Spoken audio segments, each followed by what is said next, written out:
પણ મને એ નથી સમજાતું. બોલો આને શું થઈ ગયું? ખતરિયા ઉપર બાપુ આવ્યા છે એટલે બાપુ હાફદાર રહેજો. આ તો કેસ કબાડા વાળી પાર્ટી છે. કેસ કબાડા વાળી પાર્ટી છે. બોલો આને શું થઈ ગયું? અત્યાર સુધી કમ્પ્લેટ બેઠો તો રૂડો રૂપાળો, ઘડીકમાં ક્યાં અવતાર આવ્યો? આમ થાય જુઓ, હજુ તું બોલી રહ્યો છું, તૈયાર રહેજો. ત્યાં કરી ફોન આવ્યો, હવે કરવાનું છે એમ? બરાબર, કાઈ નહીં, ના ના મારતા નહીં ભાઈ, ખૂણામાં લઈ જઈને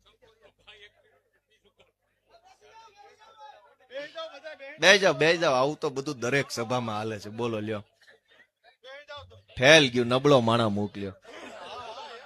આવાને હું મોકલવાના હોય?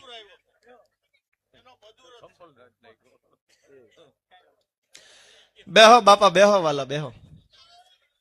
સભામાં જાણીને એક આવો બેઠો હોય. મને એ નથી સમજાતું કે ભાઈ અમે હું એવું ખોટું કામ કરી નાખ્યું છે કે તમે અમારી સભામાં આ ધંધા કરો છો? ભાઈ ખોટું કરનારા હું નથી કર્યું, કેટલું ખોટું નથી કર્યું, એ બધા જ ભાજપમાં બેઠા છે.